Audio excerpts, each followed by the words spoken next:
All right, just your name. 9 o'clock, let's call this meeting to order. Please join me for the I knew I was going to say that. Please join me for the Pledge of Allegiance and a moment of silence.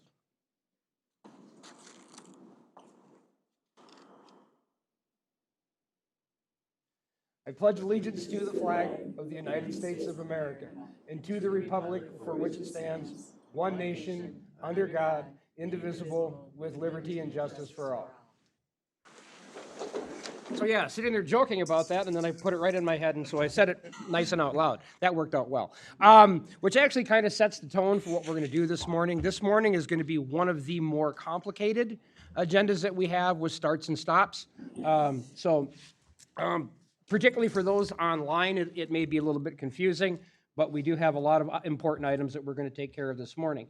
The first item will be the approval of the regular meeting proposed agenda. If I could get a motion at this time. So moved. Moved by Commissioner Gray. Second. Seconded by Commissioner Haltz. Any further discussion? All in favor, please say aye. Aye. Thank you.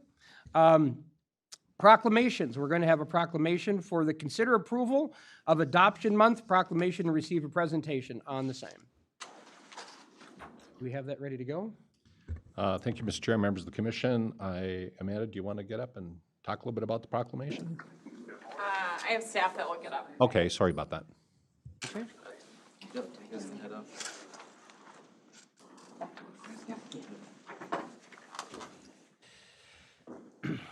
Good morning. Good morning. My name is Jenna Koenig, and I am a child welfare adoption social worker here. I've been in this position a little over a year now. So I just want to give you some updates for the year of 2024. So Sherburne County Health and Human Services is dedicated to the safety, well-being, and permanency of children.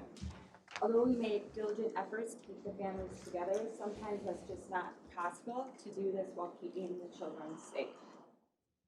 When placement of children is required, Sherburne County attempts to have the children placed with relatives or kin. Thank you. Sorry.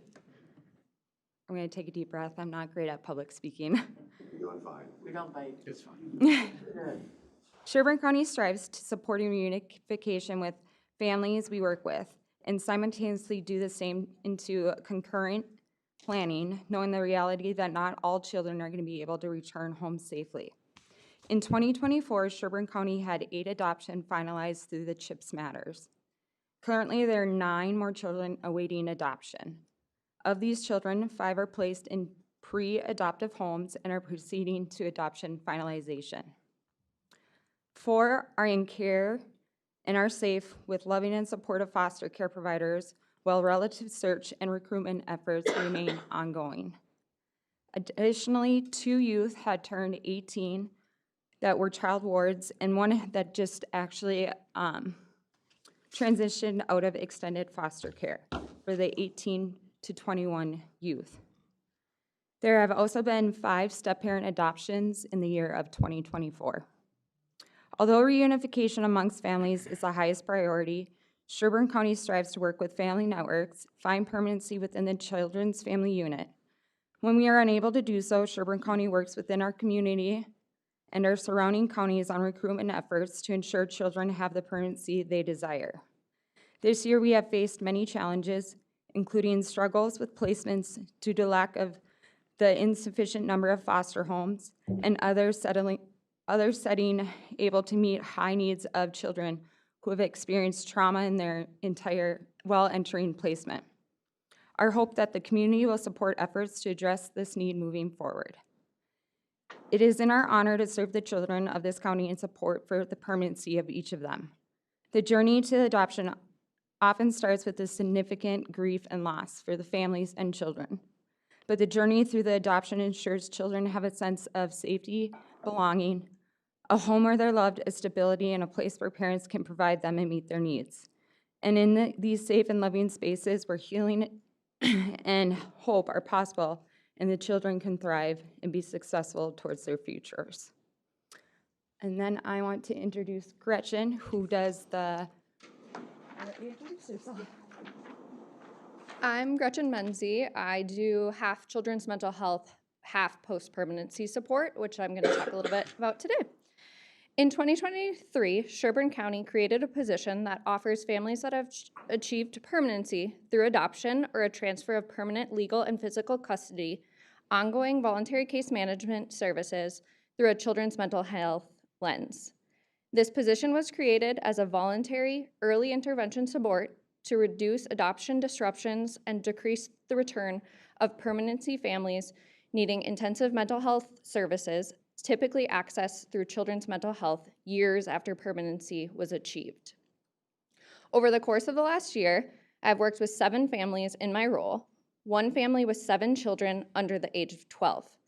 I was able to support the grandmother in establishing in-home therapy through a local community provider for multiple kiddos, navigating behaviors at school and visits with their biological mom, as well as providing basic needs for 7 young children, including securing housing to accommodate this large family. I was able to support the grandmother in her search for new housing after she lost her apartment unexpectedly due to the actions of a family member. The grandmother had multiple barriers to secure new housing, including an eviction on her record and low credit. The county was able to financially support her in this search by providing the security deposit, which helped reduce a financial barrier. This family recently moved into their new 4-bedroom apartment in St. Cloud and enjoys watching old-style cartoons such as the Jetsons together. This position was created to support families like this navigate the lifetime journey post-permanency. Thank you. Thank you very much. Okay. So shall I just read the proclamation then? Yeah, that'd be great if you're willing to do so, sir. Otherwise, I can. What's that? If you're willing to, that would be great. That'd be fantastic. Okay. Have it right here. Adoption gives children a brighter future and brings great joy to adoptive parents. Together, let us support families by supporting the children in need of permanent families. Every child deserves a loving, nurturing, and permanent family. Whereas, finding forever families for children who have been abused, neglected, and abandoned and cannot reside with their birth families is a priority for Sherburne County Health and Human Services. And whereas many of the children awaiting adoption have physical, mental, and emotional needs and require special nurturing that comes from loving homes, adoptive parents who accept responsibility for these children feel it is one of the most rewarding experiences for them. And, oops, I went down too many pages there.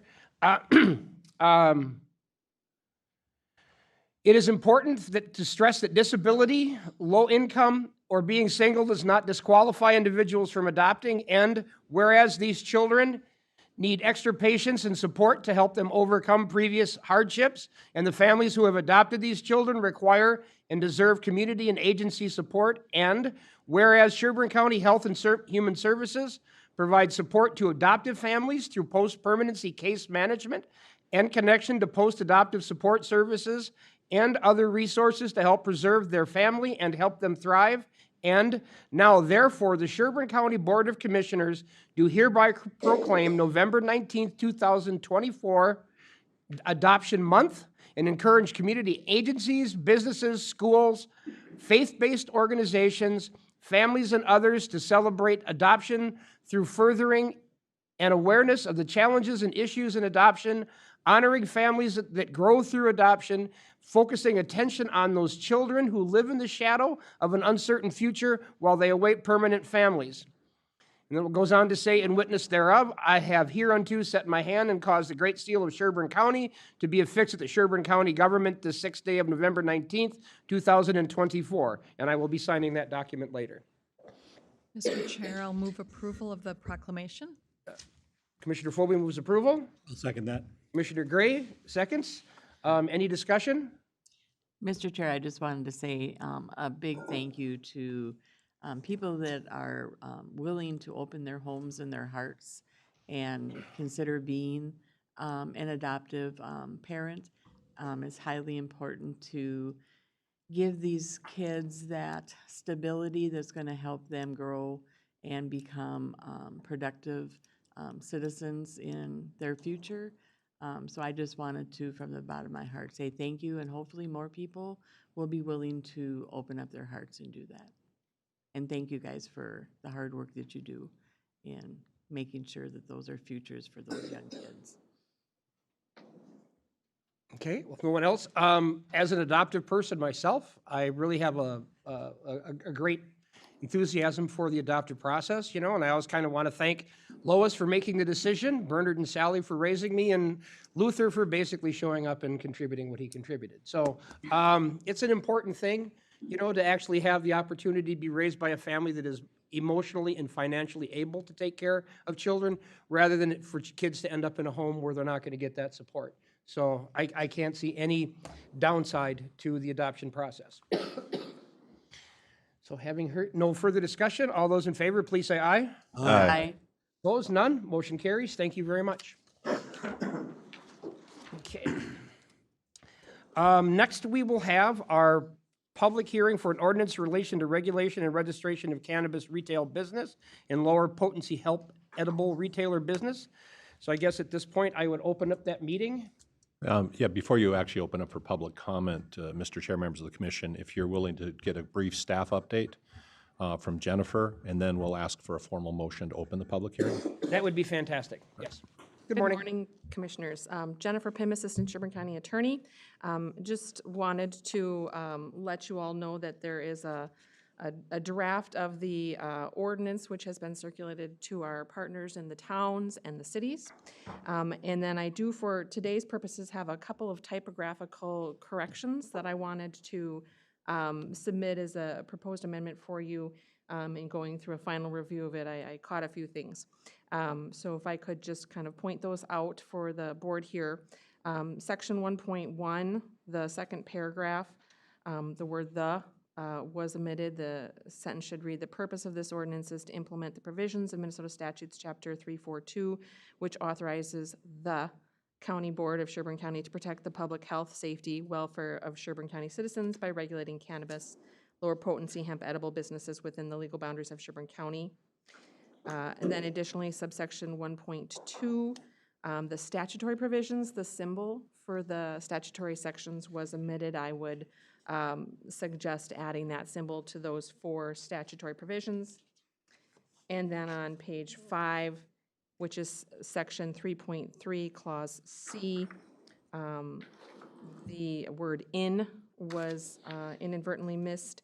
That should read, "This subsection does not apply to lower potency hemp edible retail businesses, medical combination businesses operating a retail location, or municipal cannabis retail businesses within Sherburne County, and registrations for these businesses are not included in the calculations for registration limits." So I would propose those few typographical corrections to this ordinance, and then I'm available if there are any questions as to it. Thank you very much for those updates. Okay. So then at this point, we would have to entertain a motion to open the public meeting. So moved. Moved by Commissioner Holtz, I'll second that. seconded by Commissioner Gray. Any further discussion? Hearing none. All those in favor say aye. Aye. Opposed, none. Motion carries. Is there anyone here to speak at the public meeting? Is there anyone here to speak on this issue? Is there anyone here to speak on this issue? Hearing none, we'll close that portion of the public meeting. Thank you, Mr. Chair, members of the commission, and I do note for the board and for the public that the actual consideration of the ordinance is later on the regular agenda. Yes. We're just conducting the public hearing at this time. Yep. Thank you very much. So then we'll be closing the public meeting at this time and moving on. The next item on the agenda will be our open forum. Is there anyone here to speak for open forum? We have one person signed up, Board Chair. We have Kari Watkins of Haven Township speaking on post-election review. I'm sorry? Post-election review. Thank you. Good morning, Good morning. Commissioners. I just wanted to point out that on the website today, even as of now, the time for the post-election review is not posted. It's listed as TBA. So I just wanted to make that note. Also, just sneak that in there, I'm really glad that half of County Road 65 is paved, and I'm praying the rest of it gets paved before it snows. Thank you. Okay. Thank you very much. And Mr. Chair, I'll get that corrected on the website. The official posting was correct, but if it's missing on the website, I'll do it while we're talking, so. Thank you. That would be great. So the next item on the agenda will be the consent agenda. I am not aware of any changes or, sorry? Mr. Chair, just a footnote, when you are ready to act on the consent agenda, we did have a typo I wanted to clarify for you. Okay, thank you. You want me to do that now? Yep. On consent agenda item number 17, the motion, or the the attachments and everything is correct, but in the actual motion, it has you approving the acceptance of 27 emergency radio sirens from XL. It's actually 48. So the attachment's correct, it has all 48, but we just missed that in the, we counted the first page for the motion. So if you just note that, and again, it doesn't have to come off consent, we'll just clarify that. Okay. So then we would be entertaining a motion to approve the consent agenda with the changing of the number of sirens that we are accepting from 27 to 48. I guess that's bonus sirens. Does anybody want to make that motion at this time? So moved. Moved by Commissioner Halt, Second. second by Commissioner Phobie. Any further discussion? Hearing none, all those in favor, please say aye. Aye. Opposed, none, motion carries. Let's see, and so then we are on to announcements. Thank you, Mr. Chair, members of the commission. With the board's permission, I'll have just a little longer conversation today.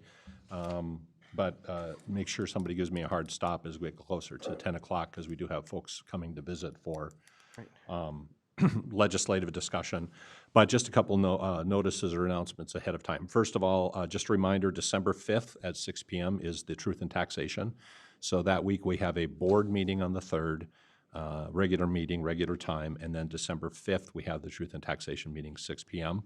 I'll be gone. You're going to be gone that day. Did you want a remote in? Okay, so we'll take care of that and get that posted properly. Second is just a reminder also that the AMC annual conference is scheduled for December 9th through the 11th down in Bloomington.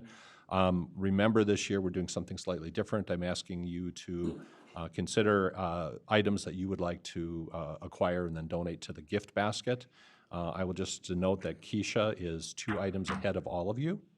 So you have some work to do, and it's not beer or wine, so that's good. So please take a chance, and then we'll get the basket and get it wrapped up. So we really want to do a nice basket this year as part of the raffle. Third is just a note, some good news for today.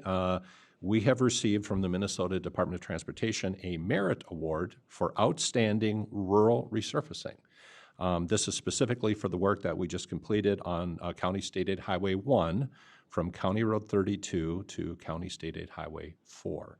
And Andrew and his staff will be receiving that award on the 10th of December at an awards luncheon. So great news, really kind of fun to celebrate that. So not only do we have an outstanding snowplow driver, but we obviously have some great road resurfacers as well.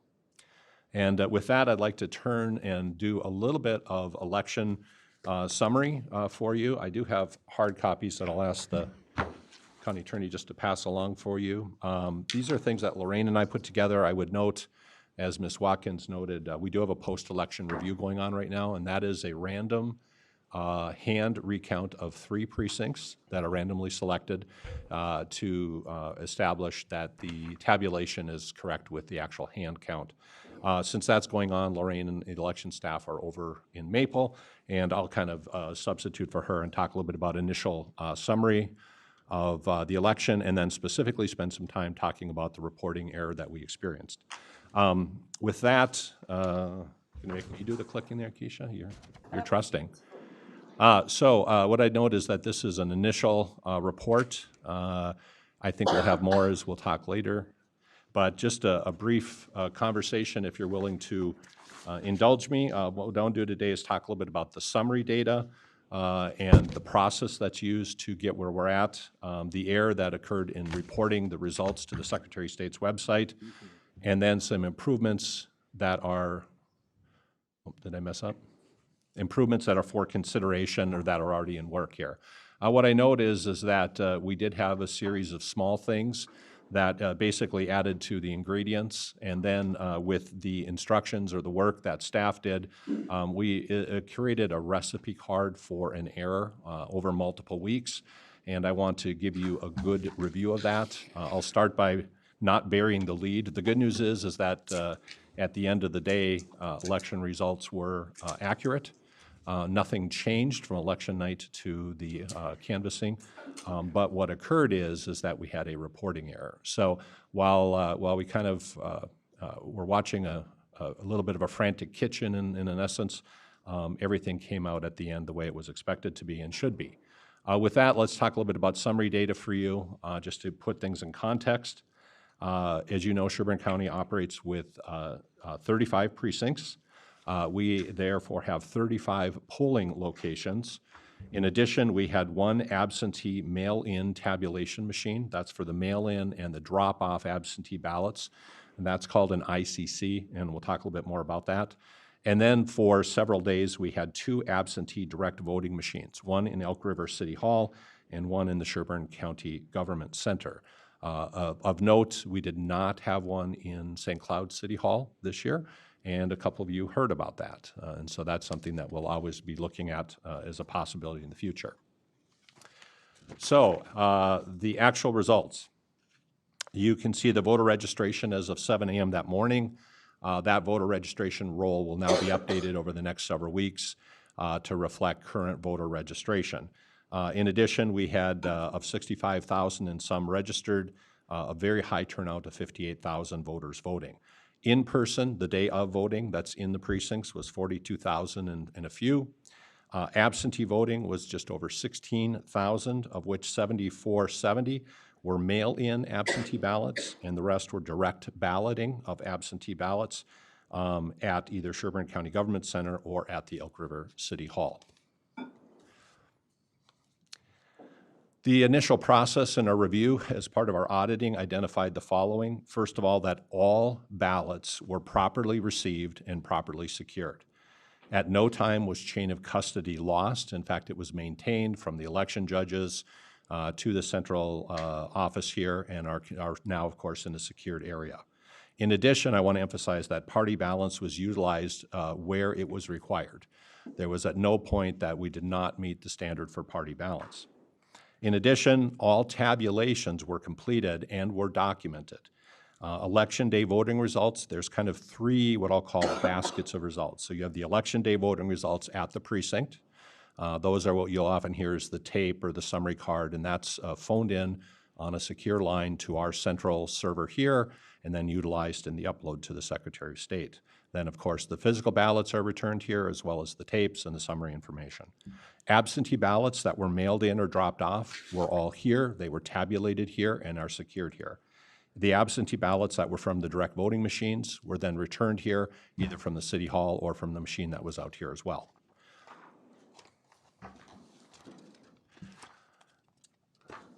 Perhaps most importantly for the board and for the community is that all of the summary tapes confirm that the local totals, when I say local, that's the totals here, match the precinct totals and match the ballots that we have in custody. There are no significant discrepancies, and there are no significant changes from the initial election night totals. I say significant because there were always 1 or 2 that we'll talk about that either get reviewed or looked at. And when I talk election night, I want to make sure that includes the next morning because that's when Becker Township was uploaded. Then we are very pleased to report that all state laws, timelines, and procedures were met by Sherburne County. There's a reason they're called unofficial results, and that's, of course, to let an auditing process occur, and we did engage in that audit process. Ideally, I will be honest with you, I wish we would have done the audit, started it on Wednesday, but because we were here till 5 a.m. on Wednesday morning, staff took some time to recoup and started the audit process Thursday morning. It was on that Thursday morning that we noticed that as part of the audit that there was a reporting error to the Secretary of State.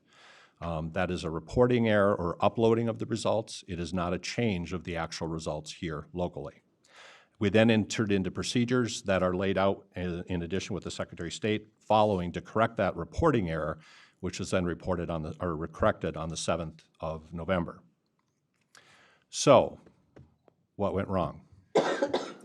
This is a reporting error. What it means is that, as this headline I think reminds us, sometimes the report doesn't match the results. A tie is not a win, and in our case, the reporting errors were not reporting the accurate results.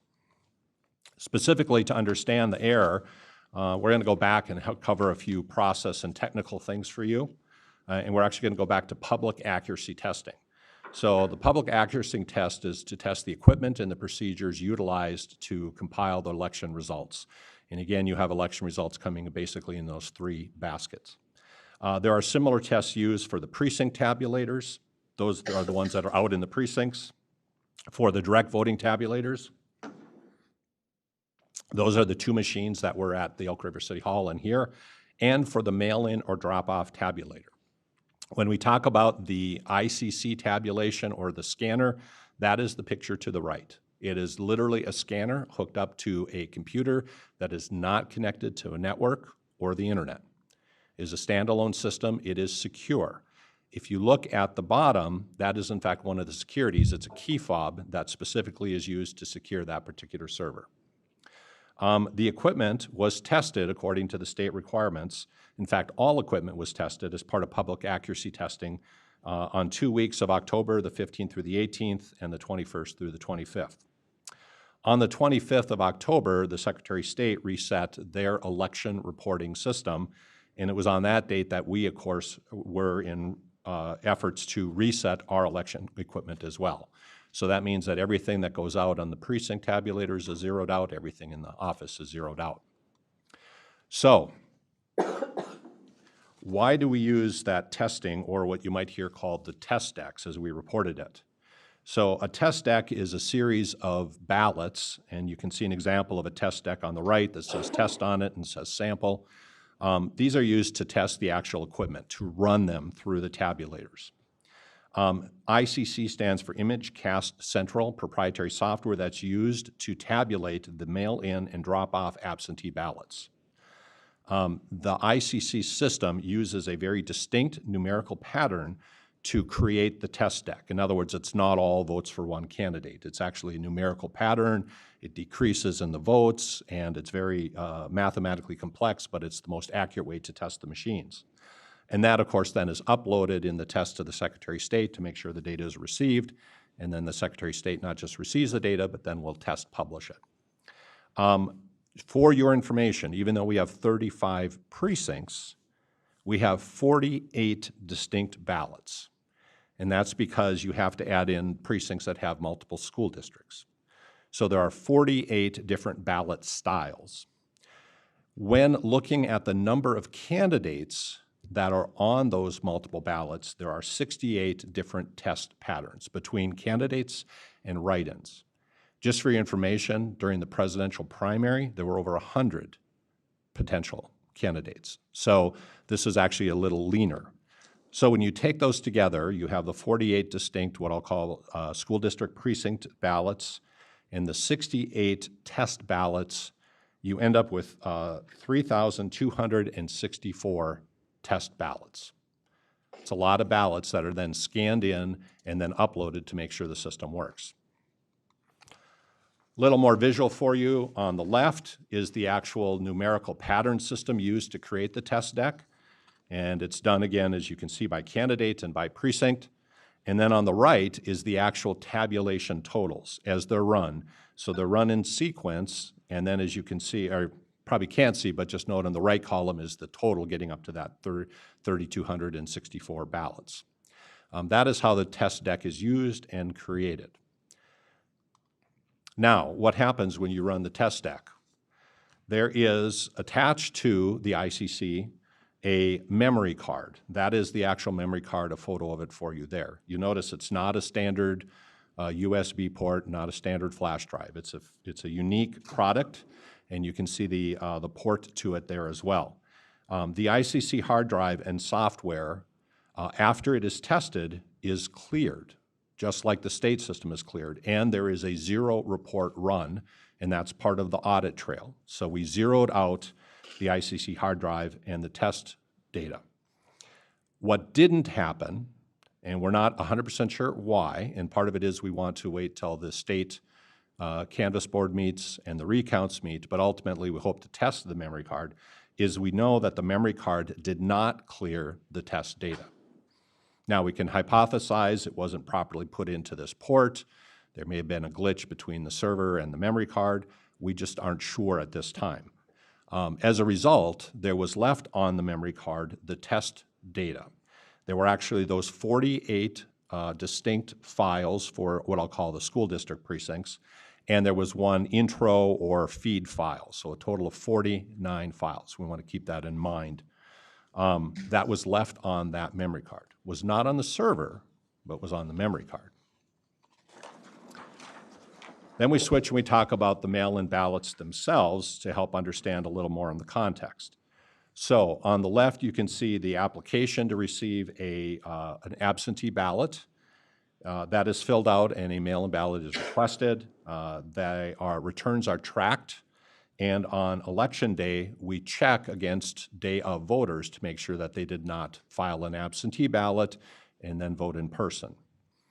On the right, you can see the security system used there, which includes a top envelope, which is to protect the anonymity of the person that gets separated when it is received. A party-balanced ballot board then reviews the ballot to accept it and oversees the scanning of it into that ICC. And then they are scanned in. Well, why does this matter? Well, because on the 18th of October, direct absentee ballots were starting to come in. We began our tabulation on the 26th of October, so after the test clearing. We completed that on election night after the last U.S. Postal Service mail delivery at approximately 8 p.m. Now, each precinct creates its own file by date and time into that batch file. That resulted in 160 distinct mail-in ballot files that then are supposed to be uploaded to the Secretary of State's websites. Those files remain. They are not test files. They are on the ICC server, and that is, we lost. That was pretty. Into that batch file. That resulted in 106. We good? Sorry. So that is what you'll hear some of the numbers we talk about. Keep that 160 in mind. I lost my go forward there. You might have to do it now. Okay, so that is the process. So let's shift now to election night and the reporting. There were three inputs that night to the Secretary of State's election reporting system. Or three inputs that go to the Secretary of State. The first is the precinct results. Those are, again, on our secured election server, and those are inputted to the Secretary of State's election reporting system. The absentee ballots that were mailed in or dropped off are to be uploaded to the Secretary of State's website, and then the absentee ballots that are direct voting machines are uploaded. The ERS system is designed so that it combines those totals before publishing results. What is ultimately left for reporting are absentee totals, so the combination of the two, and day of voting. Those are all uploaded securely by county staff. They are acknowledged and received by the Secretary of State. But I do note again that one of the things we have identified is the system is specifically weighted against double counting. In other words, the Secretary of State's website is risk-averse to double counting uploads. That becomes important later on during the night. But you can understand the logic why a bad error on election night would be to double count votes. So,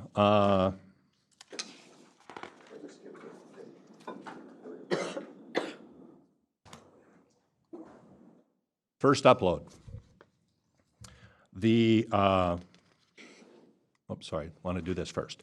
So this is the system then that we take essentially the memory card, which you can see on top, and then the direct ballot machines, and we upload this onto our secure election server, a separate computer system, a standalone server that has a secured network.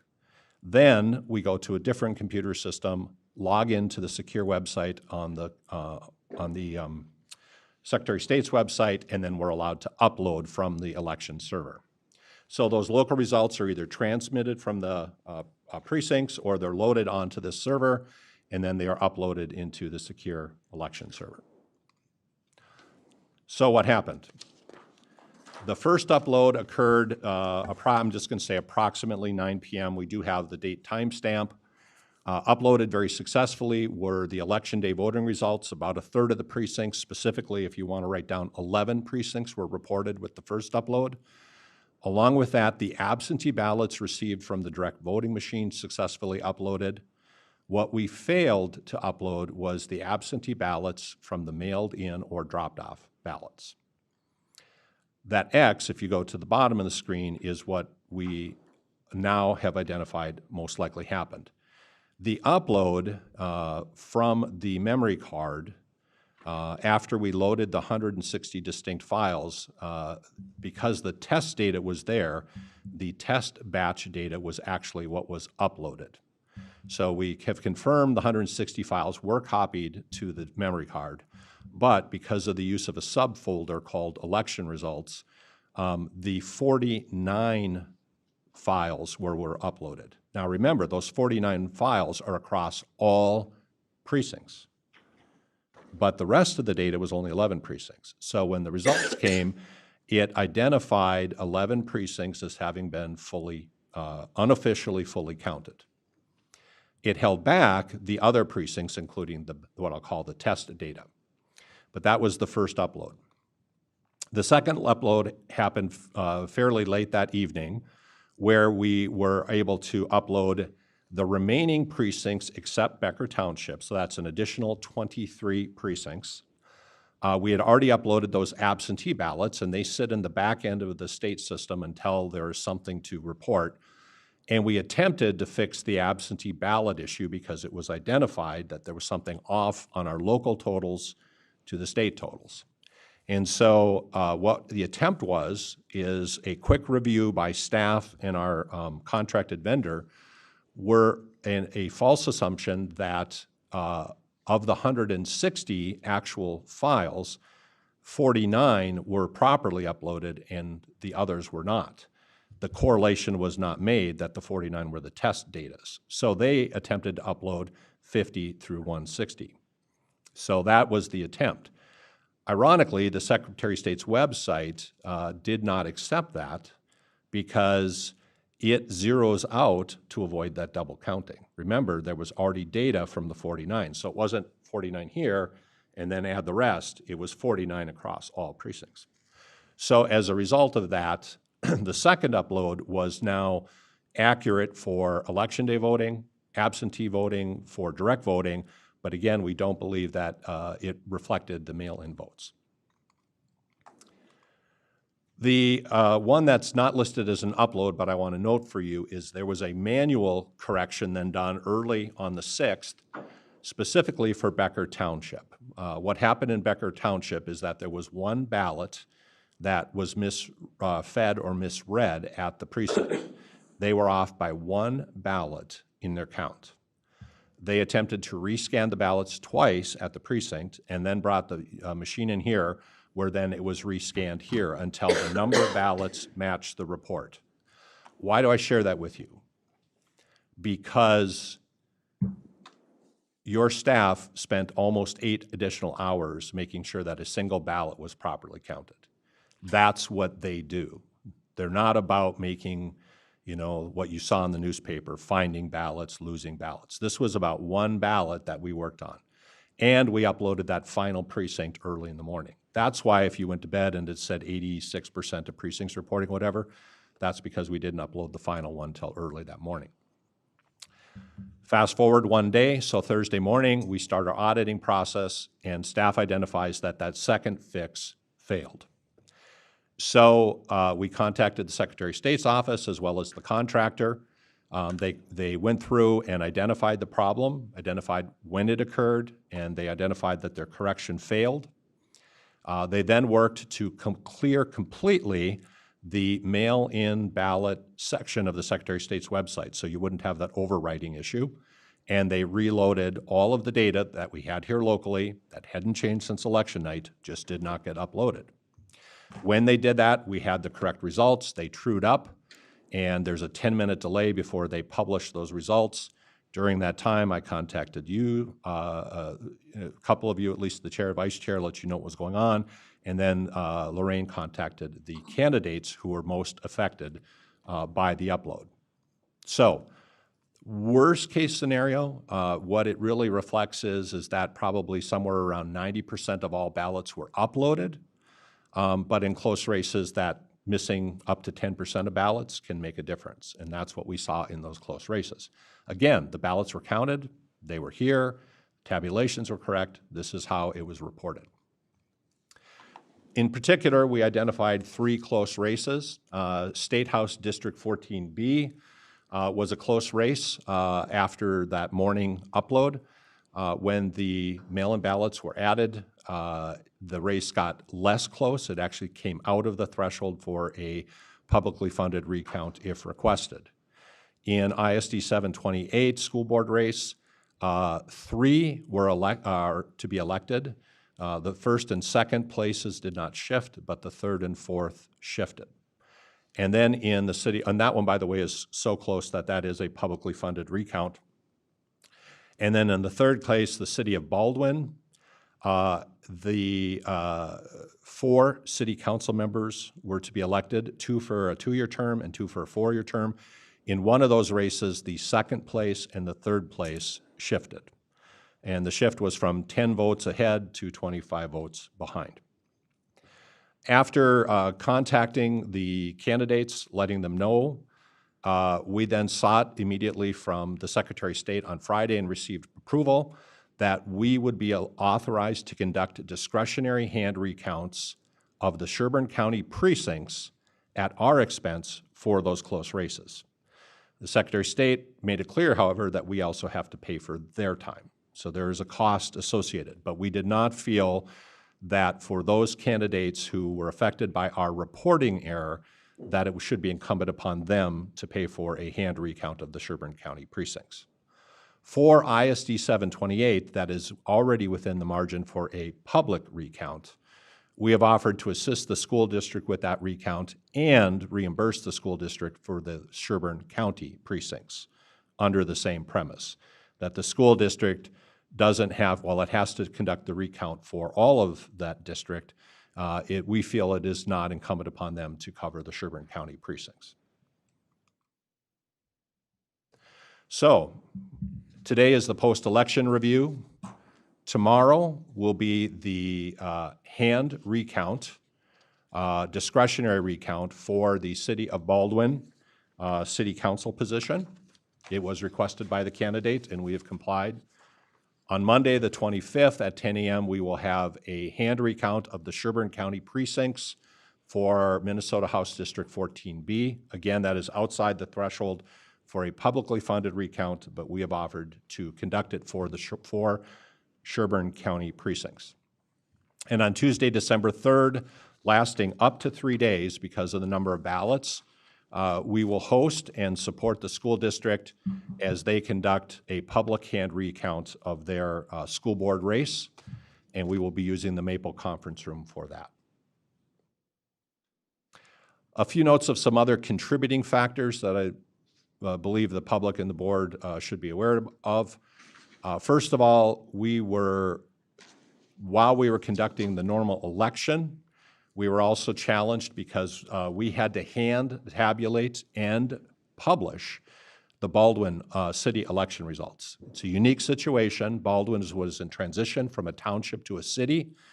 They were authorized by the judge too late in the process for the state system to be corrected. So we actually were the responsible authority for tabulating and publishing the City of Baldwin results. And the Secretary of State, if you went there and tried to find the city results, said go see Sherburne County's website. That meant that our staff were pulled aside to work on that additional task that night that normally would have been on the floor, and maybe instead of having 4 sets of eyes on that memory card, there might have been 6 sets. Or maybe somebody could have done a quicker look at the results and said, wait a minute, something's off here. But we were pulled in that direction. Also, we note that there is a new compressed time frame. We were required to, as everybody was, so this is not unique to Sherburne, but we were required to accept those drop-off and mail-in ballots until 8 p.m. So it compressed that particular function used to be a 3 p.m. deadline. And back when in the day, there was up to like 5 days for some Uakawa ballots to be counted. So the state wants everything more timely, more accurate, but there's a compressed time frame. At the same time, we have check-in processes for precincts. And so again, we were limited in who was overseeing and double checking, and we missed the opportunity to triple check. We also have noted that our on-site contractor was new to the election process. And even though we had contract support by phone, we're not aware that the phone support was engaged that night for that attempted fix. And then a little bit on history and expectations. As you know, Sherburne County had a delayed reporting at the last presidential election because of so many absentee ballots. And I think that there honestly was a desire to make sure that we were timely in our reporting, and that may have contributed a little bit to our approach. So for future discussion and improvements, and some of these are tech-based and some of these are human-based, so process and equipment. The first is that we will ensure that all ICC test files are properly labeled as test election results, so we don't have that double writing on the memory card, and obviously if it happened, it wouldn't happen on the hard drive as well. Part of that is process, and part of that may be going back to the vendor and requesting that the software be uploaded. We also believe that there is an opportunity to ensure that the ICC memory card is properly cleared after the public accuracy test. Obviously, there's procedures, so we not just assume it's done because it's plugged into the port, but we actually physically test it separately. There may be a possibility that zero-out test can be, the software can be written so that it not only zeroes out the main drive, the hard drive, but also the memory card. So we'll be following up with the vendor on that as well, and I'm guessing the Secretary of State will require a procedure. And then something else that we identified is if the memory card was bad, and we cannot say it is or isn't until after we are through with the recounts and we do a physical audit of it, there may be value in having a second memory card that is also tested, also cleared, and is simply a backup. For example, we have 2 ICC scanners. We used one. One is a backup. The memory cards for the precinct tabulators have 2 cards because they're in the field. Might be worth the investment to have it, so that if it was actually just simply a bad memory card, then we would have a backup. So those combinations, I think, will be exceptionally helpful in the future. In addition, on election night, the vendor has now told us, and their contractor, and we wish that we would have again had a more experienced person on the line, we are able to print an ICC report night of, and that could have been cross-checked prior to the upload. So we could have got a physical result of every one of those 160, how many ballots, and we could have seen the upload and said, oh, it works. So there is a report that could have been run that we now believe we can add to our checklist.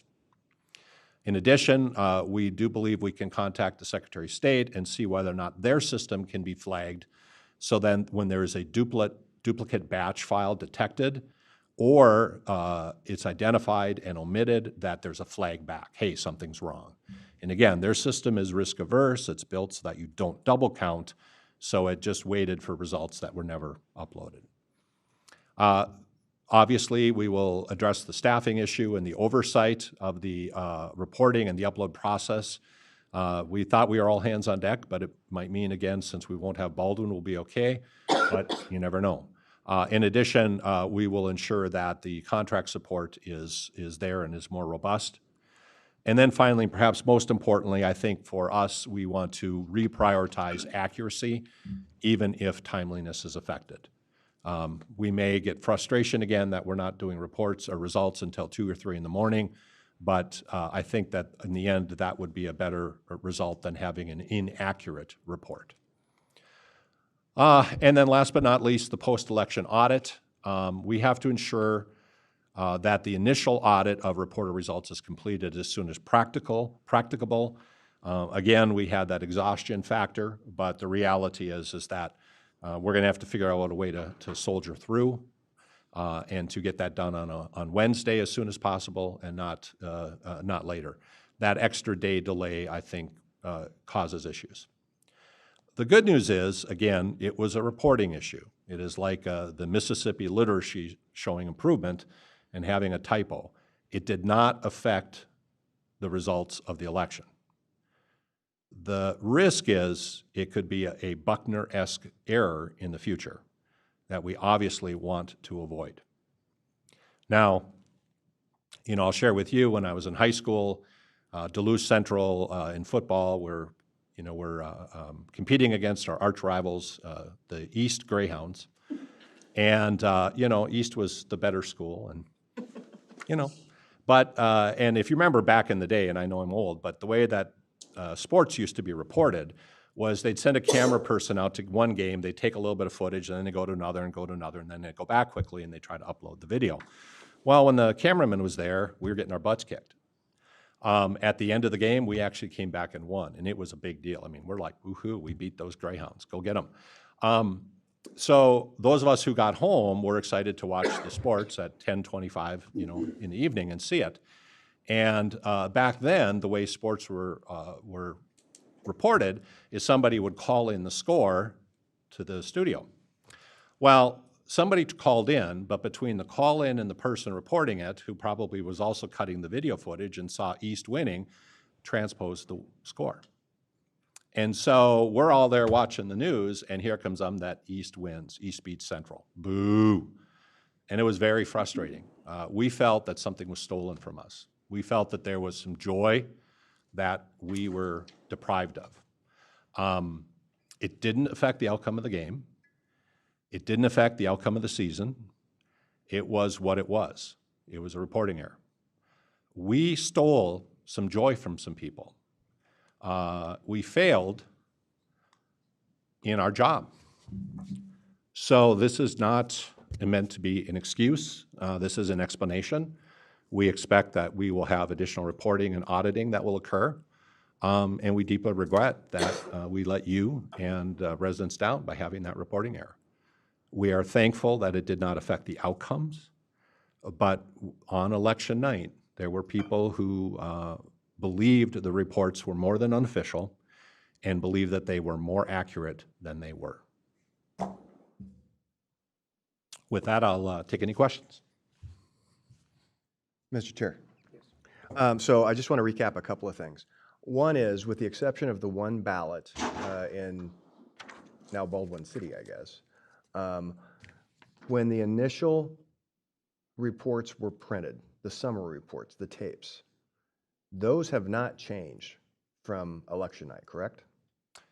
And that includes the only exception was a Becker Township ballot, not a Baldwin ballot. That's what I meant. I'm sorry. Yeah. Becker Township ballot. And I don't remember 2,500 some votes, Sherlyn, and it went up by, and that was a weird case because the bipartisan election judges knew how many ballots were handed out, but the machine was off by one, and it was a torn or folded ballot that we just couldn't get to go. But with that exception, the tapes are the tapes and the ballots are the ballots, and they were not changed. Well, I think that's an important point, right?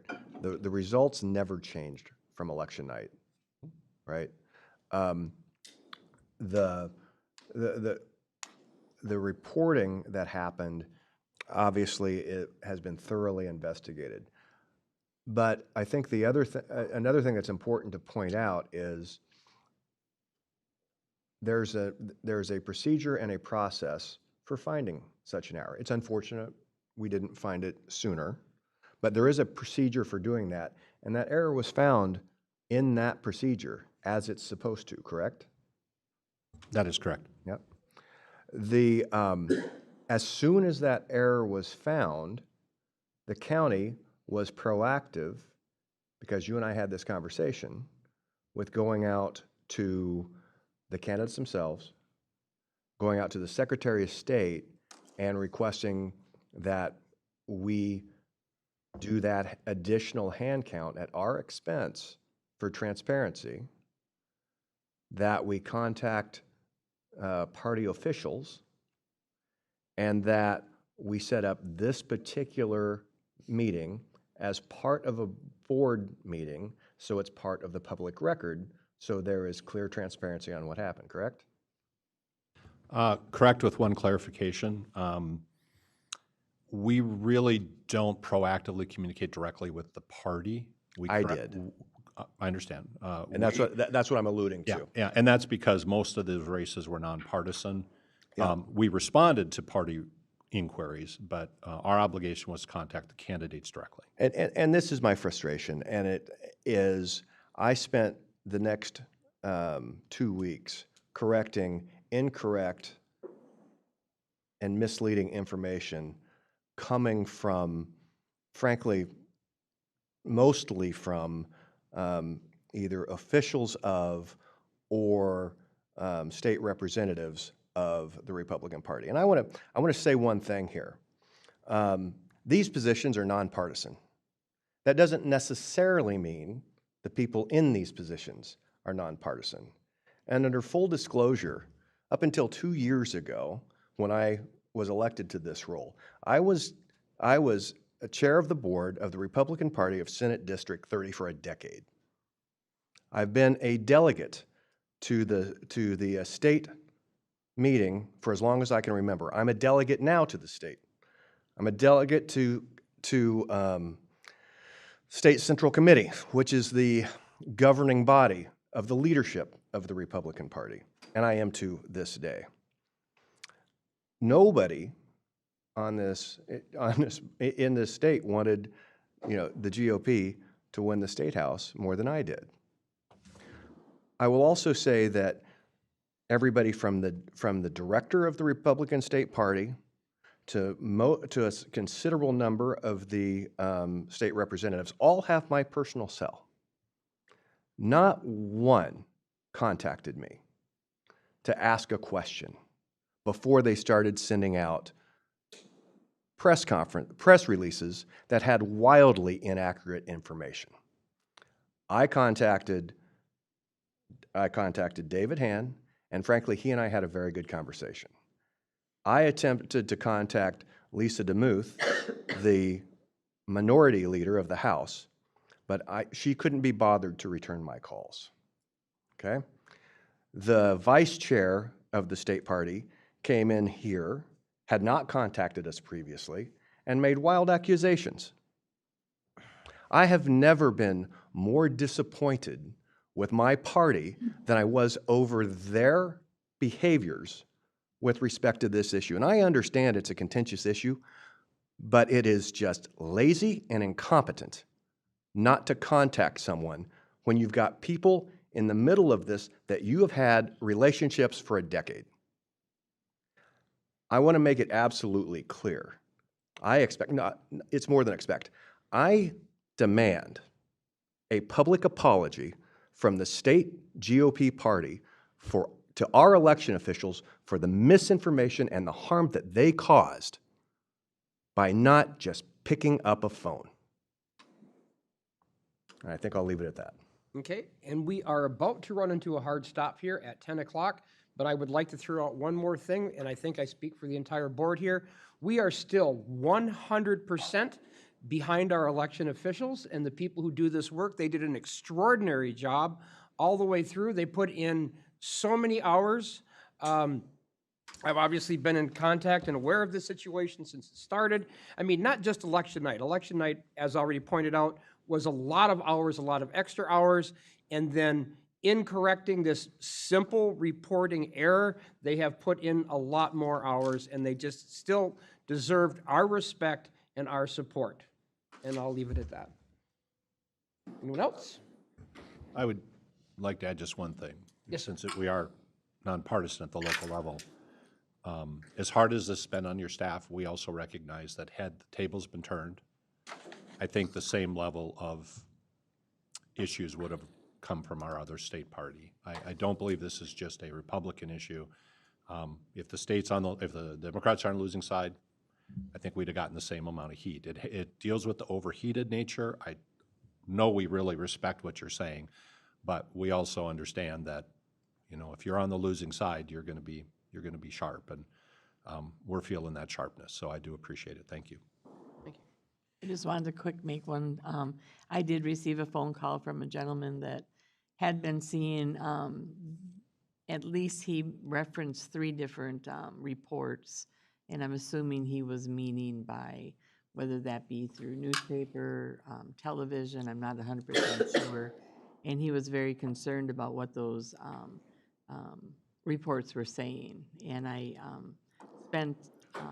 we had a really good conversation explaining to him just basically what we just heard now, that there was no finding of ballots, there was nothing in regards to a change in the vote record. And I think by the time we got done, you know, he understood. But it is frustrating when those kinds of reports get out, and what ends up happening because of that. Well, and I'd like to make one more comment on that, because I think that also contributes to it, because the press should be a more professional reporting organization. And even listening to Tom Hauser's report on KSTP that is still up on their website, he still has incorrect information. Their written report did get corrected with our press release, but his video report is still incorrect. And as far as I know, he also never bothered to pick up the phone. I would think as a professional reporter you would do that, but I guess, you know, laziness continues. So if our staff is here ready for the closed meeting, we should enter into that. We'll get ready if you want to take a 5-minute recess. Yeah, so we'll take a 5-minute break. There will likely be additional comments perhaps on the election later, but we're going to leave it at that right this minute. Thank you.